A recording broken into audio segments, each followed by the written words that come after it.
नमस्कार। आज हम एक बेहद जरूरी सवाल पर बात करेंगे। बिहार में वोटर लिस्ट के पुनरीक्षण के नाम पर आखिर क्या खेल खेला जा रहा है? क्यों तेजस्वी यादव सवाल उठा रहे हैं? क्यों पप्पू यादव हाथ पैर पकड़ रहे हैं?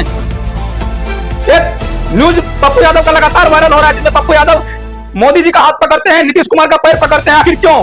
क्या वजह है? आखिर इस वोटर लिस्ट पुनरीक्षण में ऐसा क्या हो रहा है? उस तमाम चीजों पर आज हम बात करने के लिए जुड़े हैं। वो सिर्फ राजनीतिक ही नहीं बल्कि हर आम बिहारियों से जुड़े हुए हैं। अगर आप बिहार के लोग हैं, बिहार के मजदूर हैं और बिहार के छोटे तबके के लोग हैं तो इस वीडियो में बने रहिए। आधार कार्ड हो या जन्म प्रमाण पत्र हो या पासपोर्ट हो या कोई, क्या ये दस्तावेज वोटर बनने की शर्त बनेंगे?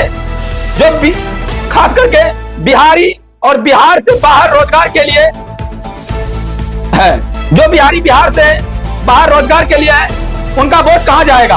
आइए जानते हैं इस पूरे मामले की तह में। पॉइंट बाय पॉइंट बताएंगे, आप लोग पूरा वीडियो देखिए। वोटर लिस्ट पुनरीक्षण क्या है? आप लोग तो गांव में बीएलओ साहब जाते होंगे, फॉर्म देते होंगे, तो आप लोग कहते होंगे कि मतदाता को लेकर यहाँ पे बात होगी, फॉर्म भराएगा, मतदाता सूची बनेगा। लेकिन वोटर लिस्ट पुनरीक्षण है क्या? आज मैं वो बताऊंगा। भारत में समय समय पर मतदाता सूची का विशेष संक्षिप्त पुनरीक्षण होता है, जिसे मैं अंग्रेजी में बोलूं तो स्पेशल समरी रिवीजन भी कहा जाता है। इसका उद्देश्य मृत, स्थानांतरित, डुप्लीकेट या फर्जी वोटर्स को हटाना और नए योग्य मतदाताओं को जोड़ना होता है। आखिर तेजस्वी यादव सवाल क्यों उठा रहे हैं? उन्होंने पूछा है कि कितनों लोगों के पास आधार कार्ड है, कितने लोगों के पास जन्म प्रमाण पत्र है, कितने लोगों के पास पासपोर्ट है और यहाँ तक कितने लोगों के पास मैट्रिक का सर्टिफिकेट है। सोचने योग्य बात है मेरे भाई। क्या वोटर लिस्ट में नाम जुड़वाने के लिए इन दस्तावेजों का अनिवार्यता है? बिहार से बाहर गए करोड़ों प्रवासी बिहारी क्या एक महीने में वापस आ पाएंगे? आशंका यह है कि डॉक्यूमेंट चेक के नाम पर विशेष समुदाय और गरीब प्रवासी मजदूरों को बाहर किया जा सकता है। ये हम नहीं बता रहे हैं, नेता प्रतिपक्ष लोग जो बोल रहे हैं उसके अनुसार मैं बता रहा हूं। जैसा कि आप लोग हर एक चैनलों पर देखते होंगे, हर एक पक्ष के नेता अब इस पे आवाज उठाने लगे हैं।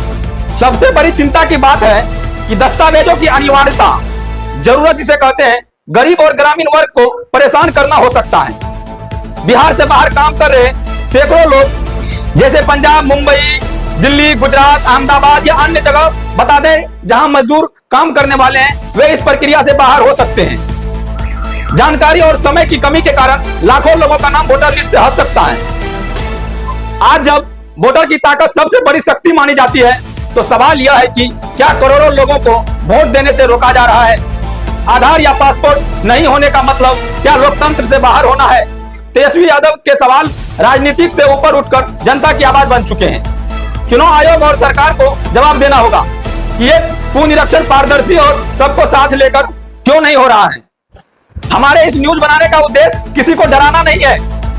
इस न्यूज का उद्देश्य किसी को भड़काना, डरकाना ये सब नहीं है। लेकिन आए दिन जो नेता लोग, चाहे तेजस्वी यादव हो चाहे पप्पू यादव जी हो, जो आवाज उठा रहे हैं गरीबों को लेकर, जनता को लेकर, खास करके बिहार को लेकर और बिहारियों को लेकर, बल्कि जागरूक करना है। वोट हमारा अधिकार है और हमें इसके लिए आवाज उठानी ही होगी। अगर आप बिहार के हैं या प्रवासी मजदूर हैं, इस जानकारी को जरूर साझा करें। आने वाले चुनाव सिर्फ आपके ही नहीं, लोकतंत्र के भविष्य का फैसला करेंगे।